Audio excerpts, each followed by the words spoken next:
A veces no logramos por lo menos dimensionar lo que es el alcance de la mayordomía. Porque muchas personas piensan que hablar de mayordomía es hablar solamente del dinero. Y obviamente es hablar del dinero, pero también es hablar de otras cosas. Pero todo en conjunto nos va a llevar a nosotros a una gran experiencia que es la formación del carácter. Nosotros entendemos que lo más valioso que todos tenemos, que es parte de nuestro patrimonio, es el carácter. Lo más valioso que tenemos en este mundo es el carácter, ¿no es cierto?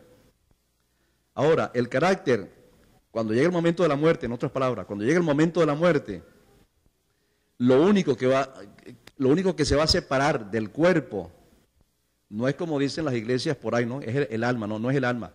Lo único que se separa del cuerpo es los bienes materiales. ¿Estamos claros? ¿Me están entendiendo?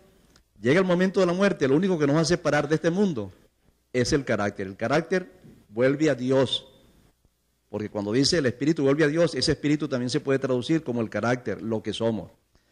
Lo único eterno, oigan bien, lo único eterno o que podemos llevar a la eternidad somos nosotros, no lo que tenemos. Lo que tenemos va a un lado, pero lo que hemos formado en base a Dios, eso sí va a perdurar eternamente. A la hora de la muerte, entonces, lo que se queda son las cosas materiales. Lo que determinará entonces nuestra vida eterna va a ser lo que hemos logrado hacer de nosotros semejante a Cristo.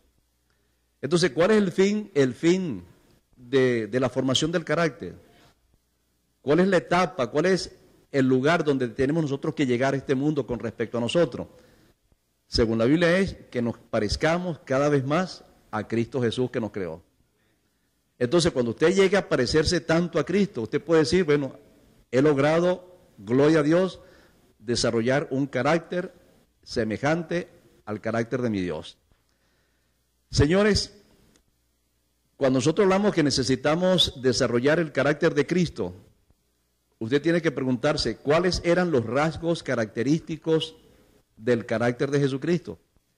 Todos los que vieron a Cristo, todos los que trataron con Jesús, no les costaba mucho trabajo decir que habían dos cosas que eran descollantes en la personalidad de Jesús. En primer lugar, hermano, lo que más brotaba de Cristo era el amor. Cristo, hermano, en todo momento fue amoroso con las personas. Y nos amó, dice en primer lugar, nos amó y nos sigue amando, porque el amor es el principio del gobierno de Dios, es el principio y la fuerza del gobierno de Dios. El gobierno de Dios está fundado en ese gran principio, el amor.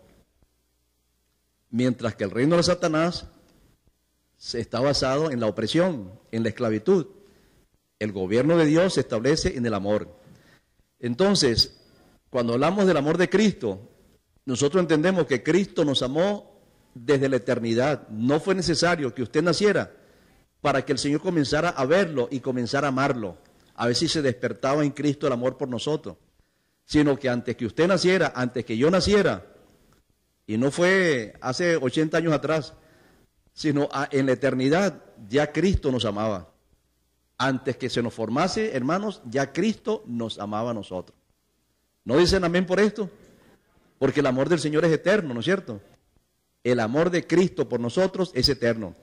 Y nos ama aún de lo que nosotros merecemos que nos amen.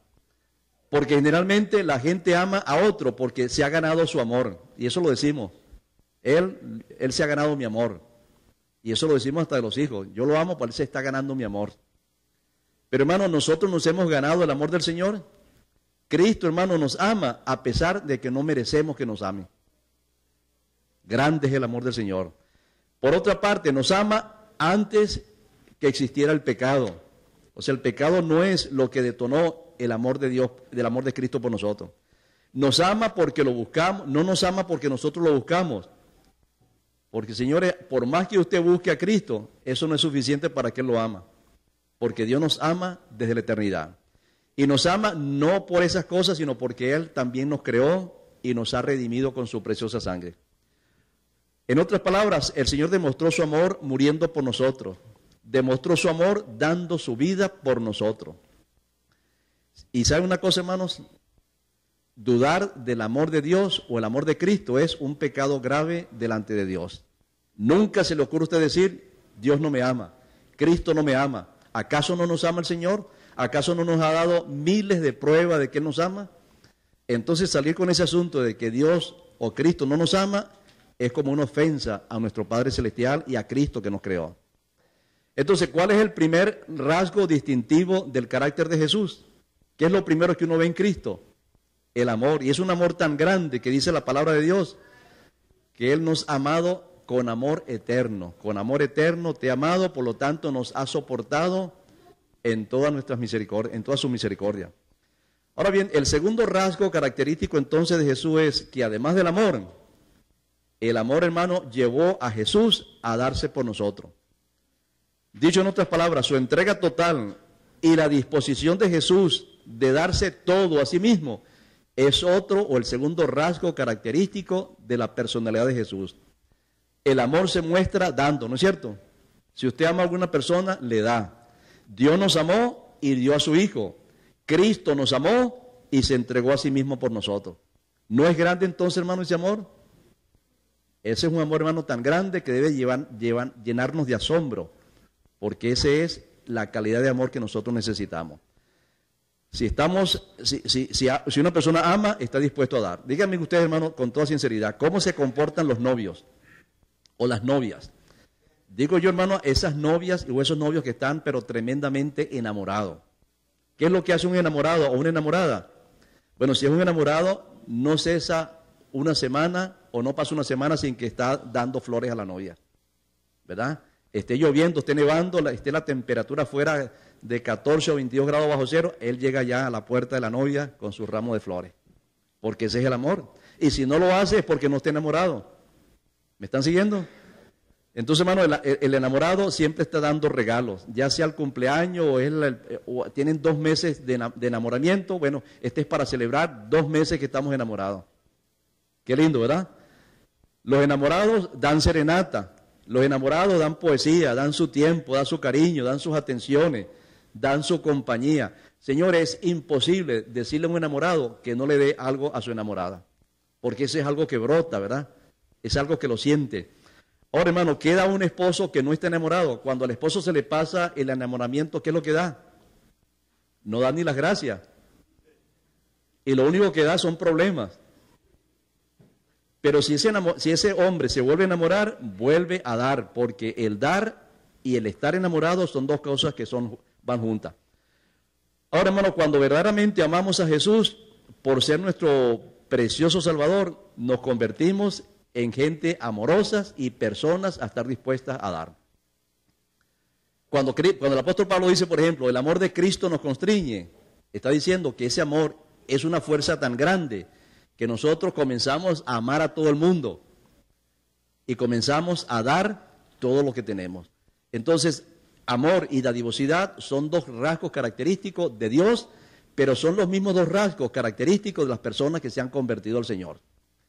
Un cristiano que diga que es un verdadero cristiano, que espera a su Señor, pero no ama ni siquiera la 4ª parte de la iglesia y nunca da nada para la iglesia, es una persona engañada. Porque si fuera un cristiano original, ama a todo el mundo y estaría dispuesto a dar todo lo que tiene por la causa de Dios. Fuimos creados, señores, a imagen y semejanza de Dios.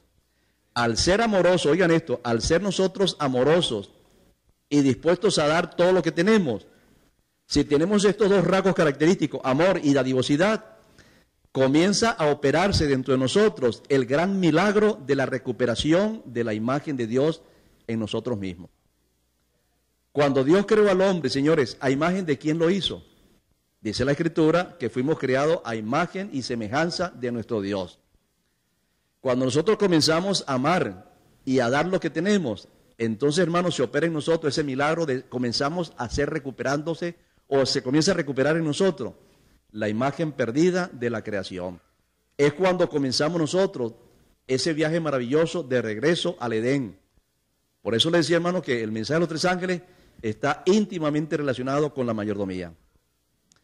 Oigan esto que lo voy a leer, que se encuentra en Consejos sobre Mayordomía Cristiana, que es un refuerzo de lo que les estoy diciendo, que cuando uno se convierte, comienza a amar y comienza a dar. Y al dar y amar, comienza a recuperarse la imagen de Dios en el ser humano. Dice lo siguiente: Dios ha establecido el sistema de benevolencia para que el hombre pueda llegar a ser semejante a su Creador. ¿Escucharon esto? Dios ha establecido el sistema de benevolencia para que el hombre pueda llegar a ser semejante a su Creador, de carácter generoso y desinteresado, y para que al fin pueda participar con Cristo de una eterna y gloriosa recompensa. Bendito sea el Señor por esto, hermano, tan maravilloso. ¿Cómo podemos nosotros comenzar a recuperar la imagen de Dios? Amando como Cristo nos ha amado, amando como Jesús nos amó a nosotros. Y al darse ese primer paso, instantáneamente el segundo paso brota por sí mismo, que es estar dispuesto a dar cuanto tenemos. Dar y amar es una bendición, mis amados. Oigan esto, dar y amar es una bendición. Los que aman son las personas más felices del mundo, porque están dando, aman y dan, entonces Dios los coloca entre los bienaventurados de este mundo. Oigan esto, Hechos 20:35, la última parte, es un versículo que todos conocemos y hasta lo sabemos de memoria. Dice, más bienaventurada cosa es dar que recibir. Esa palabra bienaventurados o bienaventuranza es lo mismo que decir felices. Entonces el versículo debía traducirse que son muy felices los que están dispuestos a dar más que recibir. ¿Estamos claros? Y también dice la palabra de Dios que Dios ama al dador alegre. Oigan este dato que les voy a dar. Se estima que en la Biblia hay cerca de unas 3.000 ocasiones cuando aparece Dios pidiéndole al ser humano. ¿Cuántas veces? Aproximadamente unas 3.000 ocasiones. Más de 3.000, yo estoy redondeando 3.000. Hay más de 3.000 ocasiones en la Biblia donde Dios aparece pidiéndole algo al ser humano. Dios, hermano, constantemente nos pide nuestro tiempo. Dios nos pide nuestro esfuerzo. Dios nos pide el dinero que tenemos. Nos pide la influencia que hemos logrado. Dios nos pide a los hijos. Nos pide la fuerza que tenemos, la voluntad. Nos pide obediencia, nos pide lealtad. Nos pide servicio. Nos pide nobleza. Oye, hermano, hasta el corazón nos lo pide el Señor. Dame, hijo mío, tu corazón y miren tus ojos por mis caminos. Nos pide el corazón y hasta nos pide los ojos. Hermano, ¿no es esto una maravilla? Porque cuando Dios nos pide es para que nosotros demos, y al dar comenzamos a asemejarnos a nuestro Padre Celestial, que nos amó tanto, que dio también a su Hijo unigénito. Mis amados, ahora usted debe preguntarse, ¿y por qué Dios se empeña en pedir tanto? ¿Por qué Dios tiene que pedirnos tanto? ¿Nos fastidiamos cuando Dios nos está pidiendo, sí o no? A veces los papás se ponen bravos porque los niños todo el tiempo están pidiendo. Pero hermano, es un privilegio para nosotros que Dios nos pida, porque al darnos nos estamos semejando a su gracia. Ahora, el Señor nos pide que demos para que seamos felices y para que de nosotros comencemos a desarrollar el carácter de Cristo, que es a fin de cuentas la meta final que todos tenemos, desarrollar un carácter semejante al de Cristo. Ahora, yo estoy presentando este tema no porque ustedes no dan, porque si hay alguna iglesia dadivosa, hermano Julio, aquí en Toronto, es la Iglesia Hispana de Toronto. Somos una iglesia dadivosa, gloria al Señor. Y por eso hemos comprado este templo. Aunque no lo hemos pagado del todo, pero la plata está fluyendo y gloria al Señor por esto. Hay muchos que dan, otros no dan, lamentablemente. Pero ahora el punto que quiero destacar es el siguiente. Todos nosotros estamos dando, ¿verdad? Pero entonces el punto es qué clase de dadores somos nosotros delante de Dios. Si ustedes leyeron el folletico que dimos la semana pasada, ustedes se van a dar cuenta que cuando uno se acerca a Dios con un donativo, ya automáticamente Dios nos pasa por el termómetro y nos mide qué clase de dadores somos delante de Él. O sea que ser dadivoso o dar algo a la iglesia es un compromiso porque nos pone en contacto con la clínica divina y el Señor comienza a ver nuestra temperatura espiritual. Hermanos, ¿qué clase de dadores somos nosotros? Comience usted ahora mismo a clasificarse. ¿Dónde está usted clasificado entre los dadores de la iglesia? Segunda de Corintios 9, 7 y 8 dice, cada uno dé como propuso en su corazón, no con tristeza ni por necesidad, porque Dios ama al dador alegre. Según este versículo, hay dadores que son tristes, el dador triste, pero también hay los dadores alegres. ¿A cuál ama Dios? ¿Al dador triste o al dador alegre? Al dador alegre, aquí lo dice, Dios ama al dador alegre. Y poderoso es Dios para hacer que abunde en vosotros toda gracia, a fin de que, teniendo siempre en todas las cosas, todo lo suficiente, abundéis para toda buena obra. Dios nos da ¿para qué cosa? Para que podamos dar. ¿Estamos claros, hermano? Yo veo que la iglesia está ahorita un poquito pasiva, ¿verdad? Pero me gusta eso porque sé que lo están asimilando. Si aquí estuviera Epifania, nadie estuviera durmiendo. Así que lo estamos recordando. Voy a leerle ese mismo versículo, pero ahora en otra versión. La versión de la Biblia al día. Cada uno tiene que determinar cuánto le va a dar a Dios. Y cuando llegue ese momento de dar, no lo hagan con tristeza, ni porque lo están obligando, porque Dios solamente ama a los que dan con alegría. Bien, hermano, qué hermoso ese versículo, ¿verdad? Dicho en otra versión. Entonces, sigo yo con la pregunta, ¿qué tipo de dadores somos nosotros? Si usted está dando toda la semana o no da, pregúntese, ¿qué tipo de dador? ¿Cómo me considera Dios como un dador? Señores, ¿cuáles son los diferentes tipos? ¿Cuál es el tipo de dador que se va de la iglesia con la bendición de Dios? ¿Y cuál es el otro que también Dios, pero se va sin la bendición? En todas las iglesias, hermano, hay diferentes tipos de dadores. El primer dador es el que encabeza la lista, es el que casi nunca da nada. Que son los más abundantes, ¿verdad? Los que no dan nada. Esos son los que más vienen a la iglesia. Ese es el primero que encabeza la lista. Estos miembros, hermano, oigan bien, disfrutan de la iglesia. Disfrutan del aire acondicionado, disfrutan de las bancas, disfrutan de la fraternidad, de la alabanza que se hace aquí, disfrutan de la amistad que todos damos, las bendiciones, de los momentos sociales de la iglesia, disfrutan de las campañas, pero cuando llega el momento de dar, se hacen los desentendidos, ¿verdad? Y si van a dar, buscan en el bolsillo cuál es la monedita más pequeñita que hay. Hermanos, solamente alegan que no tienen dinero, que están pasando por un momento difícil, que no les ha llegado el sueldo, no les llegó el cheque este mes, que están esperando un aumento, pero cuando todo se arregle, ellos van a dar. O sea, viven de promesa, ¿verdad? Esos miembros tampoco se preocupan por hacer un sacrificio, porque el hecho de que usted no tenga, eso no significa de que Dios va a decir, bueno, está bien, yo sé que tú no tienes. Si usted no tiene, oigan bien, mis amados, si usted no tiene, usted tiene que arreglárselas para poder tener y traer al templo.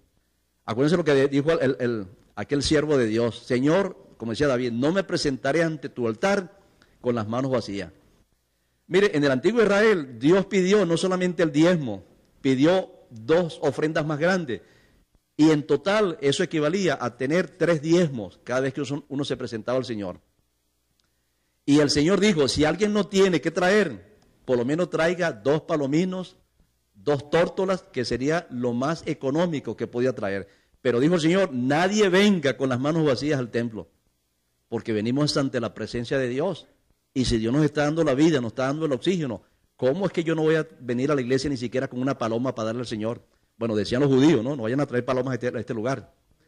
Pero decía el Señor a los judíos, aunque sea una paloma, traigan un palomino y ofrézcanlo al Señor. Y el Padre Celestial saben que ustedes vienen con un espíritu de agradecimiento. Mis amados, esas personas no tienen el menor deseo de dar. No tienen el deseo de privarse de nada, ni ser abnegado, o sea, no tienen planes de dar. Vienen a la iglesia porque creen que es su deber estar en la iglesia, pero dentro de sus planes no está ese asunto de dar. Si lo tuvieran, hermanos, ¿saben ustedes qué harían? Llegaran a sus casas y dicen, bueno, mañana voy al templo, ¿qué voy a traer al templo? Entonces manejan su presupuesto de tal manera que siempre van a traer algo al templo de Dios. Dios, hermano, definitivamente no puede contar con ese tipo de personas. Solo vienen para satisfacer sus caprichos. Entonces, ¿cuál es el primer tipo de dador que encontramos en la iglesia? El dador, hermano, que no quiere traer nada y nadie lo va a obligar. Es posible que hayan hermosos mensajes y la mayordomía. Ah, pero ese es fanatismo, dirán ellos. El Señor sabe que yo no tengo. Bueno, vamos a ver ese Señor al lado, ¿verdad? El otro dador es el dador ocasional. Hoy se sabe, por los estudios que se han hecho en asuntos de mayordomía en todas las iglesias, que los dadores ocasionales ocupan el 25% de los dadores en la iglesia. Los dadores ocasionales, el 25%. Dador de ocasión, o dadores ocasionales son los dadores que ocasionalmente vienen a la iglesia. Son miembros, pero casi nunca vienen. Bueno, ahí le han puesto el nombre de dadores ocasionales. Yo les pondría los dadores tipo terremoto. Vienen de vez en cuando, ¿verdad? Uno no puede contar con ellos ni puede predecir cuándo van a venir. Pero de vez en cuando se aparecen por ahí. Vienen a veces 1 o 2 veces al año, 3 veces o 12 veces al año. Pero cuando vienen, hermanos, no han hecho no se han preocupado por decir, hace tiempo no voy a la iglesia, así que la ofrenda que tenía que haber dado durante este mes la tengo guardada. Y como tengo 6 meses que no voy a la iglesia, tengo 6 meses acumulados, así que los voy a llevar. Eso sería muy diferente, ¿verdad? Pero el dador ocasional viene y lo que tiene a la mano es posible que lo dé con el mejor gusto. Pero son ofrendas con las cuales la iglesia no puede hacer un presupuesto fijo. Durante su ausencia, repito, no hacen provisión para que cuando vengan al templo vengan a dar sus ofrendas. Generalmente nunca vienen preparados. Dan solo lo que tienen en el momento y nada más y luego se desaparecen. ¿Ese qué tipo de dador es? El ocasional o los tipos terremotos. Vienen de vez en cuando. El tercer dador es el dador selectivo. El que da con solamente o que está dispuesto a dar solamente al proyecto que a él le gusta. ¿Ese es el dador cuál? El selectivo. El que da solamente para el proyecto que le satisface. Cuando el proyecto termina, ¿qué pasa con sus ofrendas y su dadivosidad? Se termina porque ya se alcanzó el blanco que él quería. Y mientras estaba el proyecto, él se esforzaba y vendía y compraba y sacaba plata donde no había, pero traía para el proyecto. El dador selectivo, hermano, solamente mira y simpatiza con un solo objetivo, el que a él le place. No le importan otras necesidades. Si lo que está en su mente es el templo, bueno, va a dar para el templo todo el tiempo, pero no va a dar ni para la escuela sabática, ni para conquistadores, ni para más nada. Si lo que le gusta es la escuela sabática, va a dar siempre para la escuela sabática, para más nada. Ese es el dador selectivo. Pero hermano, cuando usted agarre su sobre, usted va a ver que hay muchas necesidades dentro de la iglesia. Están no solamente los diezmos, están las ofrendas, están gedeones, radio, televisión, 13º sábado. Hay una gama completa en la cual podemos distribuir nuestras ofrendas. El cuarto dador es el dador impulsivo. Los dadores impulsivos o compulsivos son aquellos que ocupan el 40% de los dadores de la iglesia. Un dador impulsivo es el que de vez en cuando y cuando le queda y cuando tiene deseo de dar es el que da. Los dadores impulsivos son más o menos consistentes, apoyan bastante y el problema, hermano, hay que no están con frecuencia motivados. Para que den hay que estarlos motivando. Hermano, hay una gran campaña y se va a necesitar tanto y se le muestran entonces las bendiciones y el que si da, Dios le va a perdonar sus pecados por 10 años, como decían los católicos, ¿no? Y si da esto se le va a perdonar y si va esto le va a haber una bendición. Pero den con fe y confíen que Dios les va a dar. Entonces, hermano, simplemente por lo que van a recibir, se sienten motivados para dar. Pero cuando termina todo, vuelven otra vez a su inercia completa. El quinto dador es el que el Señor quiere que todos seamos, dadores organizados.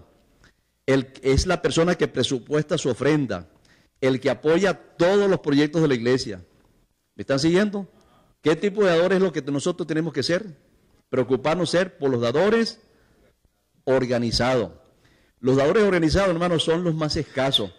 Son los que menos hay en la iglesia, pero son los más efectivos. Ocupan más o menos entre el 5 y el 9% de una congregación.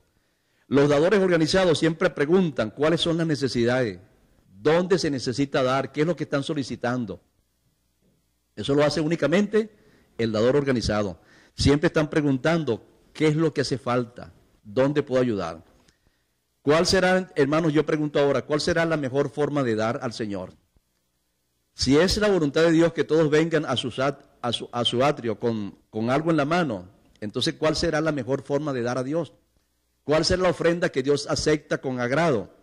¿Cuál es la norma bíblica, hermano, para ofrendar? ¿En qué consiste, hermano, esa bendición tan grande que Dios está esperando o Dios quiere dar?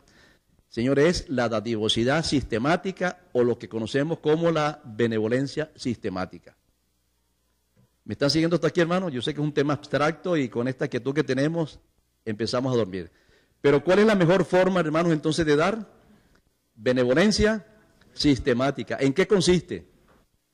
¿En qué consiste? Primero, hermano, en dar conforme a la bendición que Dios nos ha dado.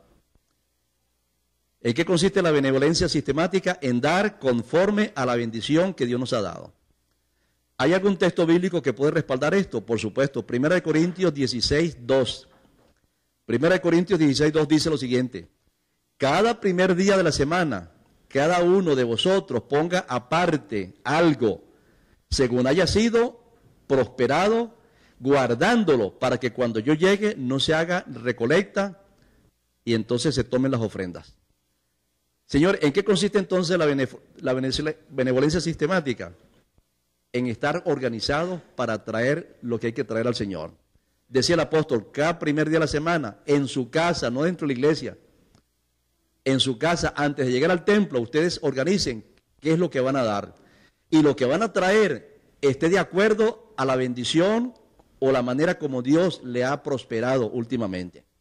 En otras palabras, si usted recibió esta semana una bendición y no contaba con algo, pero de pronto le cayeron $2,000, y usted normalmente ha traído al templo $5, pero hermano, ahora que le llegaron $2,000, no creo que usted va a llegar ahora con $5. La bendición ha sido tan grande que ahora esa ofrenda va a aumentar porque está relacionada con la bendición del Señor, cómo Dios lo ha prosperado. Lucas 12:48 también dice: porque todo aquel a quien se le haya dado mucho, mucho también se le va a demandar. El que ha recibido mucho, ¿qué dice el Señor? También mucho se va a esperar que dé. Y al que mucho se le haya confiado, más se le va a pedir. En otras palabras, vuelve a retornar a lo que dice 1 Corintios 16:2. Nuestra ofrenda tiene que ir de acuerdo a la bendición y la prosperidad que Dios ha tenido con nosotros. En segundo lugar, benevolencia sistemática es ofrendar en base a una promesa personal que el creyente ha hecho con el Señor. Benevolencia sistemática, hermano, es tan organizado que corresponde también a un compromiso que yo personalmente he hecho con el Señor. Miren de esta manera, 2 Corintios 9, 7 y 8. Cada uno dé como propuso en su corazón.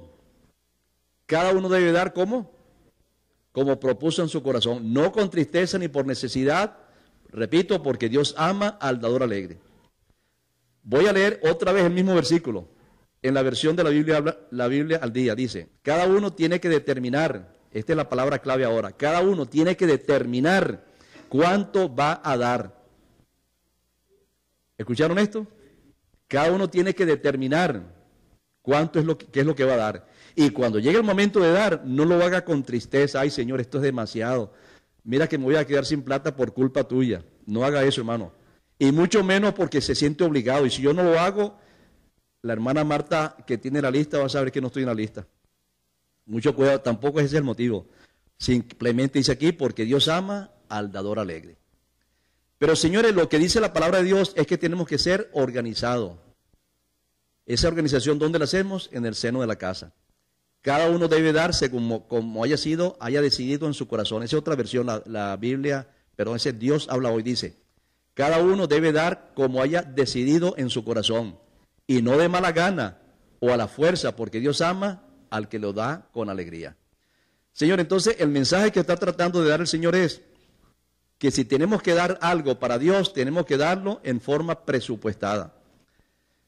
La Junta de Iglesia, por ejemplo, está esperando, y lo espera la iglesia en general, lo espera el mismo Dios, que la iglesia esté dando su mayordomía en forma sistemática. Recomienda, mis amados, que toda la iglesia dé en forma sistemática. El plan ideal sería que cada miembro de esta iglesia llegue a dar una ofrenda que equivale a otro segundo diezmo. Eso sería, hermano, lo ideal. No lo imposible, sería lo ideal. ¿Qué significa, hermano, dar un segundo diezmo como ofrenda? Señor, es muy sencillo. Si usted se gana $1,000, supuestamente, según la regla bíblica, ¿cuánto le corresponde al Señor? Le corresponde todo, porque todo es del Señor. Simplemente Dios dice: bueno, de los 2,000 que tú estás recibiendo, todo es mío. Oye, pero quédate con una parte para tus necesidades, pero devuélveme de lo mío, devuélveme una parte. ¿Cuánto es esa parte? El 10%, que serían 1,000. Pero si usted propone en su corazón dar otro segundo diezmo, entonces, hermano, ¿cuánto sería? Otro 100 más. Usted da su diezmo de $100 de ofrenda, de diezmo, y $100 de ofrenda. Cuando nosotros leemos, por ejemplo, las maldiciones, que a la gente le gusta mucho hablar de maldiciones, ¿no? Y escuchamos las maldiciones que hay en el libro de Malaquías. Dice, al que no está pagando diezmo, le dice, mire hermano, lo que dice el Señor, maldito todo aquel que me está robando. ¿Y en qué te hemos robado? En los diezmos. Maldito el que no traiga los diezmos. Y las ofrendas, hermano, el que no trae ofrenda no está bajo maldición. Sí, hermano, por supuesto, porque dice, me han robado en los diezmos y en las ofrendas. O sea, hermano, personas que solamente dan diezmo pero no dan ofrenda, están robando a Dios también. Así lo dice claramente, hermano, palabras más, palabras menos, ese es el plan que establece el Señor. Entonces, mis amados, hay que presupuestarnos, tenemos que presupuestar nuestras entradas para que realmente esté acorde a lo que dice el Señor. Entonces, si damos un 10%, serían de $1,000, serían 100, ¿verdad? El 50%, si usted dice, no voy a dar un 100% o un segundo diezmo, sino voy a dar algo más. Pero hermano, eso tiene que ver de acuerdo a sus entradas y de acuerdo a lo que usted ha propuesto en su corazón. ¿Estamos claros? Ahora yo pregunto, ¿qué podría pasar en una iglesia si todos los miembros deciden presupuestar sus ofrendas? ¿Qué puede pasar? Hermano, va a suceder una gran maravilla. En primer lugar, cada dador va a comenzar a recibir bendiciones hasta que sobreabunde. Mire, Malaquías 3:10 lo que dice. Traed todos los diezmos y ofrendas a mi alfolí, a mi casa, y probadme ahora en esto. Prueben, me dice el Señor. Dice Jehová de los ejércitos. Y si no, abriré las ventanas de los cielos y derramaré tantas bendiciones sobre ustedes hasta que sobreabunde. ¿Qué significa eso? Señor, es demasiado, por favor, detente, no resisto más bendición. Ahora, ¿es esto una exageración lo que le estoy diciendo? ¿Han visto ustedes un caso en la Biblia donde Dios dio tanto que el hombre dijo, no, Señor, no más, no sé qué hacer con tanto? ¿Ah? ¿Es práctico? ¿Estamos inventando? No. Hay una parábola donde el Señor hace esto. El mayordomo que había sido bendecido por Dios dice que tenía tanto que ya ni los graneros eran suficientes para tener. Y dice que tenía tanto, que le dice, Señor, ¿qué voy a hacer yo con tanto? El error está en que no consultó con nadie, sino dijo, consultó consigo mismo. Esto es lo que voy a hacer. Voy a hacer otros graneros. Pero nunca dijo, esto que me has dado, Señor, voy a retornarlo al templo. Eso no lo dijo. Y se puso a hacer, hermano, proyectos y más proyectos con lo que era de Dios. Y en ese momento hay una voz que le decía, hijo, esta noche vienen a pedir tu alma, esta noche te vas a morir. Y esta cantidad de planes que estás haciendo, ¿para qué va a ser? Estos graneros que tienes, ¿para quién va a ser? Y dice entonces, así es el que es rico en cosas materiales y es inmensamente pobre o miserable en las cosas que son del Señor. Señores, el dar significa estar en abundancia. La gente dice, bueno, ¿y por qué los judíos progresan tanto? Muchos dicen, es que todavía tienen la bendición del Señor, porque son fieles en los diezmos. Pero yo he conocido judíos, hermanos, que son bien agarrados con la mano, ¿no? Ni siquiera dan diezmo, y sin embargo son prósperos. Y alguien me dijo, pastor, pero ¿cómo no van a ser prósperos? Especialmente los que están en Nueva York, en la zona de los diamantes.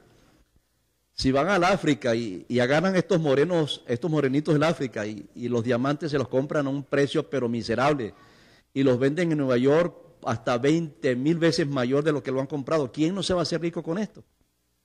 Hay quienes compran relojes para revender en $1 y lo venden en $80, hermano. ¿Quién no se va a hacer rico así? Pero eso no es la prosperidad de Dios. El exceso de ganancia en los negocios también es un pecado delante del Señor. Es robar, dice la palabra de Dios. Entonces, hermanos, ser dadivosos con el Señor.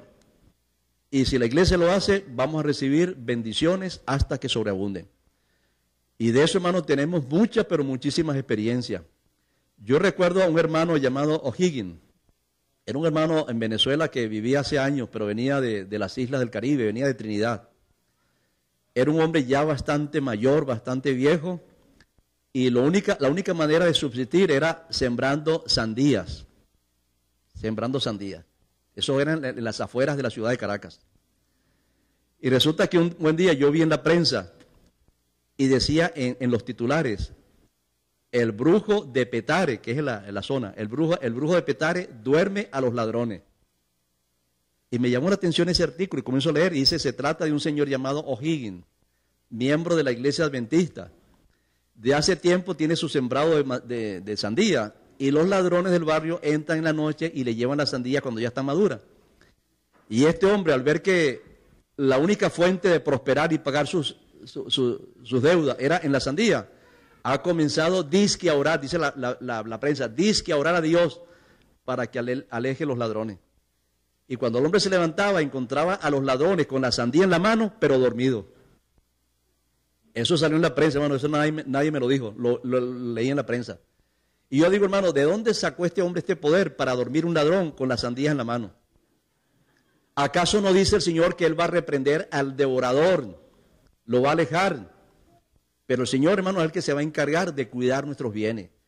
Pero Dios nunca va a cuidar nuestros bienes cuando usted está violando y le está robando al Señor. Perdone que lo ofenda, hermano. Pero si nosotros somos fieles al Señor y ponemos los diezmos en primer lugar y nuestras ofrendas, Dios se va a encargar de que nunca nos falte lo esencial, lo necesario. Por eso dice, pruébenme. Si ustedes no lo quieren creer, hagan la prueba. ¿Hay alguien que no cree esto? Haga la prueba. Dice el Señor, yo lo invito a que haga una prueba. Entonces mi pregunta era, ¿qué puede pasar en una iglesia cuando la gente comienza a dar lo que tiene que darle al Señor con un espíritu de amor y de dadivosidad? Van a venir bendiciones hasta que sobreabunde. En segundo lugar, señores, la iglesia tendrá fondos suficientes para todos los gastos que podamos tener. Yo les aseguro, señores, que el mortgage, los gedeones ya no existieran aquí dentro de la iglesia. Si todos fuesen fieles al Señor desde que compramos esta iglesia, ya por lo menos tuviésemos, Julio, 1 o 2 años para pagar este asunto. El asunto es, hermanos, que hay que hacer una renovación. Yo sé que cuando compramos el templo ya uno les quedaba lejos y ya no venían a este lugar. Otros se mudaron, otros se fueron para otras iglesias, pero con este poquito que hemos quedado, si ponemos las cosas en su debido lugar, Dios nos va a bendecir. ¿No les parece? Si somos fieles al voto que hemos hecho de los gedeones, Dios nos va a ayudar a salir adelante. Entonces, repito, la segunda bendición que vamos a recibir no es que vamos a recibir bendiciones hasta que sobreabunden, sino que el Señor se va a encargar de que no haya ninguna necesidad en el templo. Porque estamos trayendo en una forma legal, una forma lícita. No vamos a tener necesidad de estar haciendo verbenas, vendiendo pupusas o pasando películas a 10 pesos, a $10, ni trayendo pizza, ni nada de esta cuestión. Si todos dan como tienen que dar, no hay necesidad, hermano, de estar haciendo comidas para alimentar el templo. Consejo sobre mayordomía, página cristiana. Voy a terminar con esto. Página 211. Si todos los que profesan la verdad presente dieran al Señor lo que le pertenece en términos de diezmos y donativos y ofrendas voluntarias, habría suficiente alimento en la casa del Señor. No tendríamos ninguna necesidad. Hermano, alabado sea el Señor. Bueno, Dios quiera, con la ayuda de Dios, que estos 2 temas que hemos presentado sobre mayordomía nos sea de una gran ayuda. Que el Señor, hermano, despierte esa pasión de amar a Cristo. Recuerden ustedes, lo que vamos a sacar de este mundo no es ni los vehículos que tenemos, ni la casa, ni las tarjetas de crédito. ¿Qué es lo que vamos a sacar? Un carácter, pero un carácter que sea semejante al carácter de Cristo. ¿Cuáles son los dos rasgos distintivos del carácter de Cristo? Ay, hermano. Amor y qué más. 2 rasgos característicos de Cristo. El amor y la dadivosidad. El estar dispuesto a dar todo por nosotros. Si tenemos esos caracteres de Cristo en nosotros, hermano, vamos a ser gente amorosa. Y porque somos gente amorosa, estaremos dispuestos a darnos hasta nosotros mismos por el Señor.